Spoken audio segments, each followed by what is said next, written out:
Why do some men confuse dominance with strength, silence with masculinity, and survival with healing? Why are so many men admired publicly but emotionally collapsing privately? Across the world, millions of men are carrying invisible fractures beneath expensive suits, prison uniforms, wedding rings, gym bodies, business titles, forced laughter, and hardened personalities. Some of them became powerful, some became dangerous, some became emotionally numb, some became absent fathers, some became prisoners, but very few were ever asked a simple question: what happened to you before the world called you a man? The world sees the man, the confidence, the muscles, the money, the aggression, the ambition, the dominance, the emotional control, but the world rarely sees the boy he buried to survive. The boy who learned too early that crying was dangerous. The boy who never felt protected. The boy who turned trauma into personality. And maybe that is the tragedy of many men. Not that they are emotionless, but that they became experts at hiding emotions that were never safe to express. Hi there, my name is Chinedu and I welcome you to the Advertent Family Life Podcast. Thank you for joining us today. I want to say thank you to all our subscribers. And if you have not subscribed, I humbly request that you pause now, subscribe to this channel, turn on your notification bell, as this would positively impact on the algorithm of this video. Thank you. Let's dive deep into our conversation today, as we have a lot to cover. There are men who know how to command a room, but have never learned how to sit quietly with themselves. Men whose laughter fills entire buildings, yet whose silence becomes unbearable when the lights go off. Men who look fearless in public, but privately fight wars they cannot name. And maybe that is the tragedy of modern masculinity. Not simply that many are broken, but that they have mastered the art of appearing unbroken. Because some fractures do not bleed outwardly. Some fractures become personality traits. Some become ambition. Some become aggression. Some become emotional absence. Some become prisons, literal prisons, and psychological ones. A man walks into a boardroom, tailored suit, expensive watch, calm voice, sharp confidence.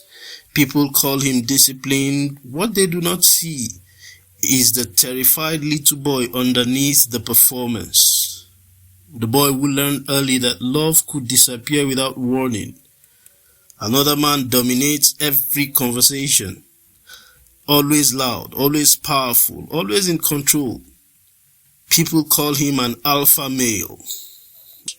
What they do not see is shame, wearing muscles as camouflage. Another man sits inside a prison cell in the early hours of the day, staring at concrete walls. Violent history, hardened face, criminal record. But somewhere beneath the tattoos, survival instincts, and emotional armor, is a child who once needed protection and never received it. And this story is not isolated. It stretches across continents, across cultures, across races, across religions, across generations, from overcrowded neighborhoods in Lagos to corporate towers in New York, from refugee camps shaped by war to emotionally silent households in London. Millions of men are carrying fractured histories, concealed beneath performances of strength, and society often rewards the performance while ignoring the wound. So today, we are not just talking about men, We're talking about pain hidden inside masculinity, about trauma disguised as confidence, about emotional starvation disguised as stoicism, about how unresolved wounds silently shape relationships, leadership, fatherhood, violence, incarceration, success, intimacy, and identity itself. Because a man can look incredibly strong while internally collapsing. And some men were never taught how to heal. They were only taught how to survive. Let's take a stroll back into time where it all began for the man. Young boys in difficult environments, fatherless homes, school bullying scenes, war situations, children carrying responsibilities too early. No man begins life emotionally disconnected. No child is born ashamed of vulnerability. That conditioning is learned, and often it is learned early. Developmental psychology tells us that the first years of life shape the emotional architecture of human identity. A child learns safety through connection. A child learns self-worth through emotional attunement. A child learns trust through consistency. But what happens when those things are absent? What happens when the boy grows up around instability instead of safety, violence instead of tenderness, humiliation instead of affirmation, silence instead of emotional guidance? In many cultures around the world, boys are emotionally drafted into adulthood before their nervous systems mature enough to process pain. Be a man. Stop crying. Handle it yourself. Men don't complain. And slowly the emotional life of the boy begins to shut down. Not because he feels less, but because he learns his feelings are unwelcome. Neuroscience shows that repeated emotional suppression changes behavioral conditioning. Trauma reorganizes survival patterns. The brain adapts. Hypervigilance develops. Emotional numbness becomes protection. Aggression becomes communication. Detachment becomes safety. Hyperindependence becomes survival. What many societies call strong masculinity is sometimes unresolved trauma with social approval. The boy abandoned emotionally by his father may become the man obsessed with control. The boy constantly humiliated may become addicted to dominance. The neglected boy may grow into a man who craves validation from women, money, status, or power. Not because he's shallow, but because he is starving, emotionally starving. Attachment theory explains something deeply important. Children who grow up without emotional consistency often struggle with intimacy later in life. Some become anxiously attached, terrified of abandonment. Others become avoidant, emotionally distant, uncomfortable with closeness.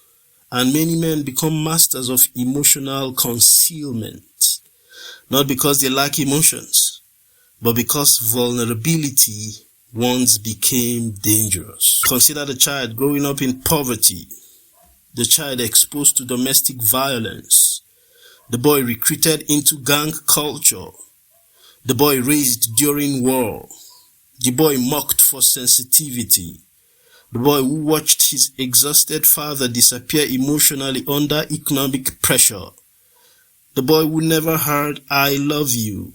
These experiences do not disappear with age. They evolve, and eventually, trauma becomes identity performance. But this usually hides in a facade of boldness. The world often celebrates masculine performance without investigating masculine pain. Confidence is rewarded. Dominance is admired. Emotional hardness is respected. But underneath many exaggerated performances of masculinity is fear. Fear of weakness, fear of rejection, fear of inadequacy, fear of emotional exposure. Psychology calls these defense mechanisms, protective adaptations designed to shield unresolved shame. A man who constantly needs power may actually fear powerlessness. A man addicted to attention may secretly feel invisible. A man obsessed with money may be trying to outrun childhood insecurity. A man who intimidates others may be terrified of emotional intimacy. And sometimes, the loudest man in the room is internally the most fragile. Now, this is why fractured masculinity often hides behind charisma, sexual conquest, workaholism, perfectionism, hyperproductivity, emotional coldness, sarcasm, intimidation, and control. The facade becomes survival because many men are taught if they see your pain, they will use it against you. So they perform invulnerability instead.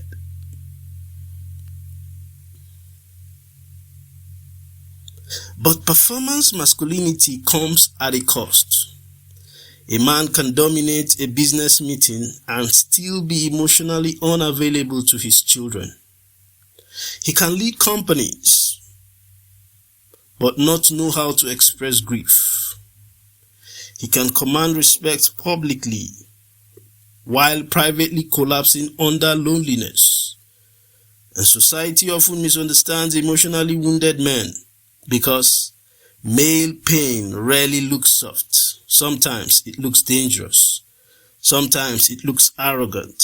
Sometimes it looks emotionally unavailable. Sometimes it looks violent. Sometimes it looks numb. And sometimes it looks successful. We must understand that the world is experiencing a serious male crisis. Different cultures and cities worldwide, men commuting silently, factory workers, migrants, urban poverty, social media scrolling across the world. Men are struggling, and many are struggling silently. In Western societies, men increasingly report loneliness, emotional isolation, and depression. In many African cultures, men carry crushing expectations of financial responsibility while lacking emotional support systems. In parts of Asia, masculinity is deeply tied to achievement, discipline, and family honor, often creating unbearable psychological pressure. In post-war regions, generations of men inherit trauma without language for healing. In poor urban environments, survival itself becomes masculinity. And social media has intensified the crisis. Modern men are constantly shown impossible performances of success. Be rich, be dominant, be desired, be emotionally untouchable, be powerful. Never break, never slow down, never fail. And behind these performances, many men are emotionally collapsing. Globally, male suicide rates remain deeply alarming. Addiction rises. Depression hides behind humor. Emotional illiteracy damages relationships. Emotional illiteracy is actually a thing in this age. Violence becomes normalized, gang culture becomes a substitute to brotherhood, pornography becomes emotional escape. work becomes anesthesia, and loneliness becomes epidemic. The tragedy is this: society often values men primarily for utility. What can he provide? What can he produce? What can he protect? What can he achieve? But emotional wellness in men is rarely prioritized until collapse occurs, until addiction happens, until violence erupts, until incarceration begins, until suicide happens, until a family breaks apart. Now, this is the hidden story of men behind incarceration. Within the walls of many correctional facilities all over the world today are men whose background had negative impact on them. Many incarcerated men were once traumatized boys. Not all traumatized boys become violent, but trauma and violence are deeply correlated, especially when pain is mixed with poverty, instability, abuse, neglect, and survival conditioning. Prison sociology reveals recurring patterns: father absence, childhood violence exposure, educational neglect, community instability, emotional suppression, gang affiliation, psychological abandonment. Many incarcerated men learned survival long before they learned emotional regulation. Inside prison culture, vulnerability can become dangerous. So emotional hardening intensifies. Pain becomes buried deeper. Humanity becomes concealed beneath intimidation. And over time, survival identity replaces authentic identity. Picture the prison cell at night. No audience, no reputation, no performance, just memory. A man staring into darkness, remembering childhood, remembering violence, remembering abandonment, remembering the first time he learned fear, remembering how early he stopped feeling safe. This does not excuse crime, but understanding pain is not the same as justifying destruction, because societies that ignore wounded boys eventually confront wounded men. And untreated trauma often reproduces itself generationally.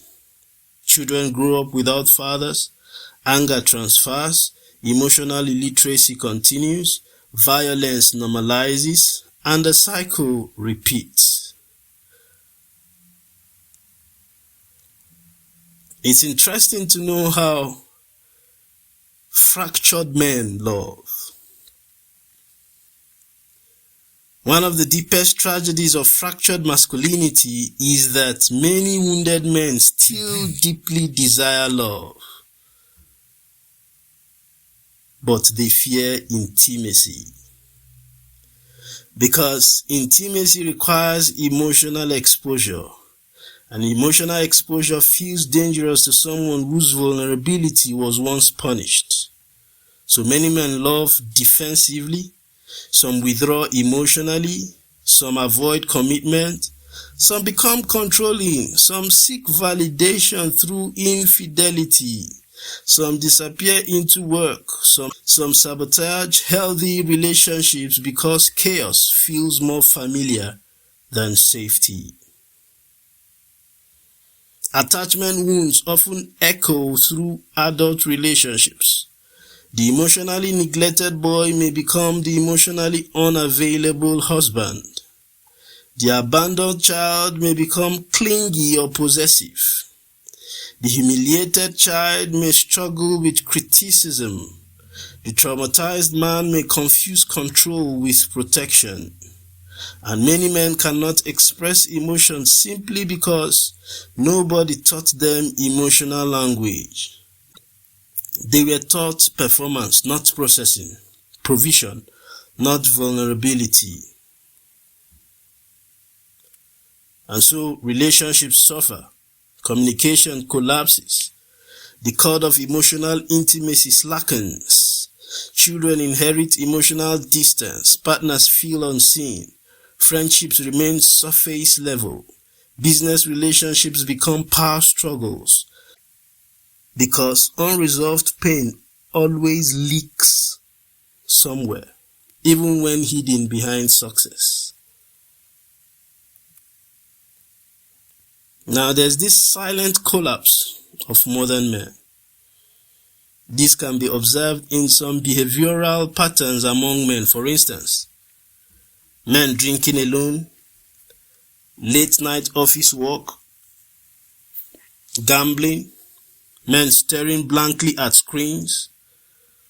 Some men are not living, they are enduring. Burnout is rising. Addictions are increasing. Depression often hides behind productivity.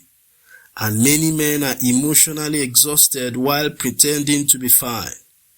Because modern masculinity often rewards suppression over honesty. And that is why some men become addicted to pornography, because fantasy feels safer than vulnerability.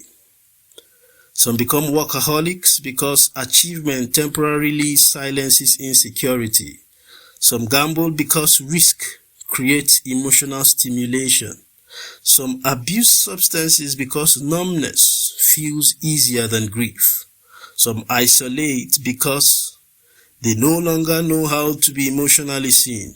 And some contemplate ending their life, suicide ideations, while still smiling publicly. This is a terrifying reality of emotional dissociation. A man can appear functional externally while internally disconnected from himself.